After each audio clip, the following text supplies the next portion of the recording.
हे कृष्ण गोविंद हरे मुरारे, हे नाथ नारायण वासुदेव, जिह्वे पिबस्वामृतमेतदेव, गोविंद दामोदर माधवेति। जय श्री कृष्णा मेरी सोल फैमिली आध्यात्म आपके अपने चैनल पर आप सबका बहुत बहुत स्वागत है। श्रीमद् भागवत महापुराण का 7वां स्कंध प्रहलाद जी के द्वारा माता के गर्भ में प्राप्त हुए नारद जी के उपदेश का वर्णन। भगवान श्री कृष्ण जैसे प्रहलाद को निर्मल भक्ति प्रदान किए, हम सबको भी वही भक्ति प्रदान करें। नारद जी कहते हैं, युधिष्ठिर, जब दैत्य बालकों ने इस प्रकार प्रश्न किया तब भगवान के परम प्रेमी भक्त प्रहलाद जी को मेरी बात का स्मरण हुआ। कुछ मुस्कुराते हुए उन्होंने उनसे कहा। प्रहलाद जी ने कहा, जब हमारे पिताजी तपस्या करने के लिए मंदरांचल पर चले गए तब इंद्रादि देवताओं ने दानवों से युद्ध करने का बहुत बड़ा उद्योग किया। वे इस प्रकार कहने लगे कि जैसे चींटियां सांप को चाट जाती है, वैसे ही लोगों को सताने वाले पापी हिरण्यकशिपु को उसका पाप ही खा गया।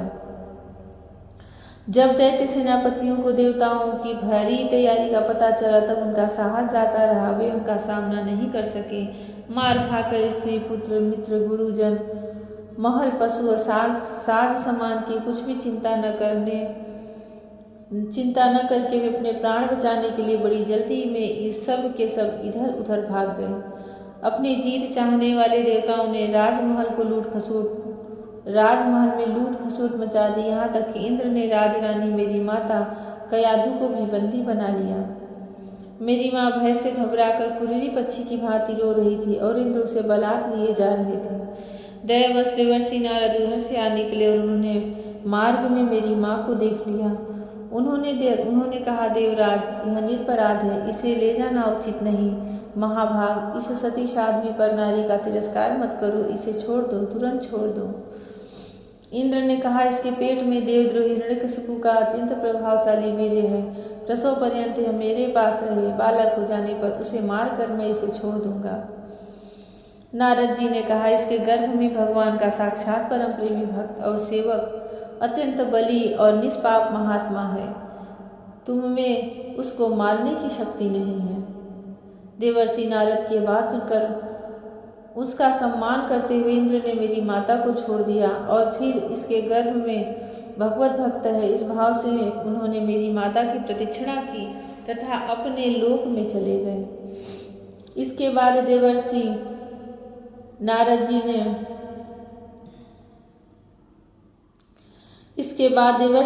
जी मेरी माता को अपने आश्रम पर लिवा गए और उसे समझा बुझा कर कहा कि बेटी, जब तक तुम्हारा पति तपस्या करके लौटे तब तक तुम यहीं रहो। जो आज्ञा कहकर वह निर्भयता से देवर्षि नारद के आश्रम पर रहने लगी और तब तक रही जब तक मेरे पिता घोर तपस्या से लौट कर नहीं आए। मेरी गर्भवती माता मुझ गर्भस्थ शिशु की मंगल कामना से और इच्छित समय पर अर्थात मेरे पिता के लौटने के बाद संतान उत्पन्न करने की कामना से बड़े प्रेम तथा भक्ति के साथ नारद जी की सेवा शुश्रूषा करती रही। देवर्षि नारद जी बड़े दयालु और सर्वसमर्थ हैं। उन्होंने मेरी माँ को भागवत धर्म का रहस्य और विशुद्ध ज्ञान दोनों का उपदेश किया। उपदेश करते समय उनकी दृष्टि मुझ पर भी थी। बहुत समय बीत जाने के कारण और स्त्री होने के कारण भी मेरी माता को तो अब उस ज्ञान की स्मृति नहीं रही, परंतु देवर्षि की विशेष कृपा होने के कारण मुझे उसकी विस्मृति नहीं हुई। यदि तुम लोग मेरी इस बात पर श्रद्धा करो तो तुम्हें भी वह ज्ञान हो सकता है, क्योंकि श्रद्धा से स्त्री और बालकों की बुद्धि भी मेरे ही समान शुद्ध हो सकती है। जैसे ईश्वर मूर्ति काल की प्रेरणा से वृक्षों के फल लगते, ठहरते, बढ़ते, पकते, छीड़ होते और नष्ट हो जाते हैं, वैसे ही जन्म अस्तित्व की अनुभूति, वृद्धि, परिणाम, क्षय और विनाश, 6 भाव विकार शरीर में ही देखे जाते हैं।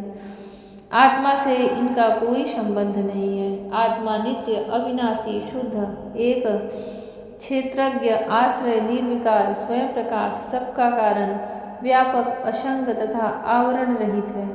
ये 12 आत्मा के उत्कृष्ट लक्षण हैं। इसके द्वारा आत्म तत्व को जानने वाले पुरुष को चाहिए कि शरीर आदि में अज्ञान के कारण जो मैं और मेरे का झूठा भाव हो रहा है उसे छोड़ दे।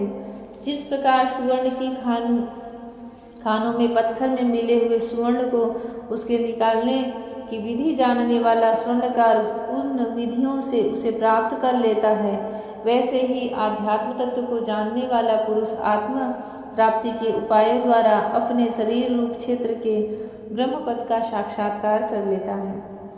आचार्यों ने मूल प्रकृति, महतत्व, अहंकार और पंचतन मात्राएं, इन 8 तत्वों को प्रकृति बतलाया है।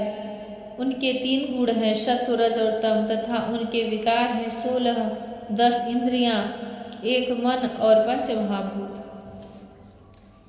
इन सब में एक पुरुषत्व अनुगत है। इन सब का समुदाय ही देह है। यह 2 प्रकार का है, स्थावर और जंगम। इसी में अंतःकरण, इंद्रिय आदि अनात्म वस्तुओं का यह आत्मा भाव, अनात्म वस्तुओं का यह आत्मा नहीं है, इस प्रकार बात करते हुए आत्मा को ढूंढना चाहिए।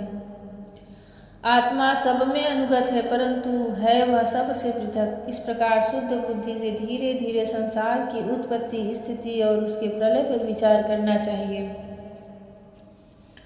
उतावली नहीं करनी चाहिए। जागृत, स्वप्न और सुषुप्ति ये तीनों बुद्धि की वृत्तियां हैं। इन वृत्तियों का जिसके द्वारा अनुभव होता है वही सबसे अतीत, सबका साक्षी परमात्मा है।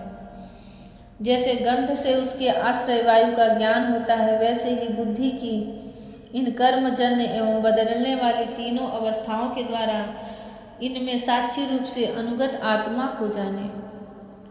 गुणों और कर्मों के कारण होने वाला जन्म मृत्यु का यह चक्र आत्मा को शरीर और प्रकृति से पृथक न करने के कारण ही है। यह अज्ञान मूलक एवं मिथ्या है, फिर भी स्वप्न के समान जीव को इसकी प्रतीति हो रही है। इसलिए तुम लोगों को सबसे पहले इन गुणों के अनुसार होने वाले कर्मों का बीज ही नष्ट कर देना चाहिए। इससे बुद्धि वृत्तियों का प्रवाह निवृत्त हो जाता है। इसी को दूसरे शब्दों में योग या परमात्मा से मिलन कहते हैं। यो तो इन त्रिगुणात्मक कर्मों की जड़ उखाड़ फेंकने के लिए अथवा बुद्धि वृत्तियों का प्रवाह बंद कर देने के लिए सहस्त्रों साधन हैं, परंतु जिस उपाय से और जैसे सर्वशक्तिमान भगवान में स्वाभाविक निष्काम प्रेम हो जाए वही उपाय सर्वश्रेष्ठ है। यह बात स्वयं भगवान ने कही है।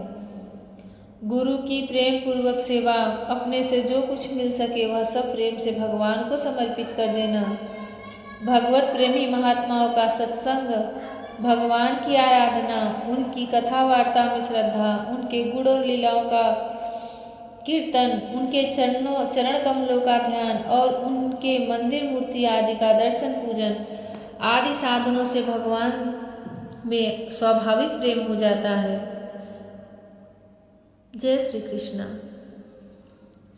भगवान में कैसे सहज प्रेम हो, कैसे सहज भक्ति का उदय हो हमारे हृदय में, कितना ही सुंदर और सरल व्याख्या प्रहलाद जी देते बालकों से कह रहे हैं कि वैसे तो भगवत प्राप्ति के लिए सहस्त्रों साधन है, परंतु जो सबसे सरलता से सहजता से भगवान में, जिस साधन के द्वारा भगवान में प्रीति हो जाए, भगवान में मन लग जाए, वही सबसे उत्तम साधन है। और वह सरलता और सहजता बता रहे हैं। भगवान महात्माओं का संग, भगवान की आराधना, उनकी कथा वार्ता में श्रद्धा, उनके गुण और लीलाओं का कीर्तन, उनके चरण कमलों का ध्यान और उनके मंदिर मूर्ति आदि का दर्शन पूजन आदि साधनों से भगवान में स्वाभाविक प्रेम हो जाता है। सर्वशक्तिमान भगवान श्री हरि समस्त प्राणियों में विराजमान है। ऐसी भावना से यथाशक्ति सभी प्राणियों की इच्छा पूर्ण करे और हृदय से उसका सम्मान करे। बस भगवत नाम को अपने कंठस्थ, अपने जिह्वा में स्थिर कर लें और उसके बाद अपने हृदय को प्रेम भाव से भरकर भगवान के नाम में डूब जाएं। यही सबसे सरल और उत्तम मार्ग है। भगवान श्री कृष्ण से एक बार प्रेम हो जाने पर फिर संसार की इन कुचक्रों में मोह नहीं होता। मोह का बंधन कट जाता है, वह दृढ़ अनुराग कट जाता है। भगवान श्री कृष्ण वह प्रेम सबको प्रदान करे। वह ज्ञान सबको प्रदान करे, जिससे कि संसार चक्र की जो फांसी है वह टूट जाए और भगवान श्री कृष्ण से मिलन हो जाए। जय श्री कृष्णा। राधे राधे। जय श्री कृष्णा। हरि ओम।